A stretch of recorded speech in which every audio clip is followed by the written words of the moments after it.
ಕೆರೆ ಮಾತ್ರ ಚೆನ್ನಾಗಿದೆ, ಆದ್ರೆ ಕೆರೆ ಮೇಲೆ ಈ ಒಣಗಿರೋ ಮೀನ್ ಯಾಕಿದೆ ಅಂತ ಗೊತ್ತಾಗ್ತಿಲ್ಲ. ಯಾರಾದ್ರೂ ಹೇಳ್ರೋ ಪ್ಲೀಸ್ ಲೋ, ಇದು AI ವಿಡಿಯೋ ಅಂತ ಹೇಳ್ರೋ, ಎಡಿಟಿಂಗ್ ವಿಡಿಯೋ ಅಂತ ಹೇಳ್ರೋ, ನಮ್ ಹೊಟ್ಟೆ ಯಾಕ್ರೋ ಉರಿಸ್ತೀರಾ?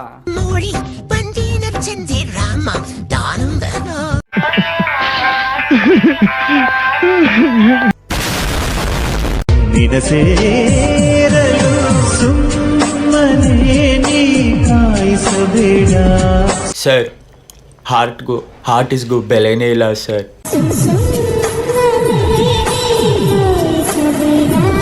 ಯಾರೋ ಇವನು ಒಂಚೂರು ಕಲೆ ಇಲ್ಲದ ಕಲೆಗಾರ ಅಲ್ಲ. TB ಪೇಷಂಟ್ಗೆ 54 ಇಂಚು 4K ಟಿವಿ ಸಿಕ್ಕಂಗವಳೆ. ಆದ್ರೂ ಧನ್ಯವಾದಗಳು ನಿಮಗೆ ಇಂಥ ಉರಿ ಬಿಸಿಲಲ್ಲೂ ತಿಕಾ ಉರಿಸಿದ್ದಕ್ಕೆ. ನಾವಿಷ್ಟೊಂದು ನೀಟಾಗಿ ಕ್ಲೀನ್ ಆಗಿ ಡಿಗ್ನಿಫೈಡ್ ಆಗಿ ಡ್ರೆಸ್ ಹಾಕೊಂಡು ನಾವು ಬರೋದು, ಇದನ್ನ ಮಕ್ಕಳು ಬೆಳಗವ್ರೆ ಅಂತ ಹಳೆ ಬಟ್ಟೆ ಹಾಕೊಂಡ್ಬಿಟ್ಟು ಟಿಕಾಯಿಸ್ಕೊಂಡು ಹೋಗ್ಬಿಡೋದು.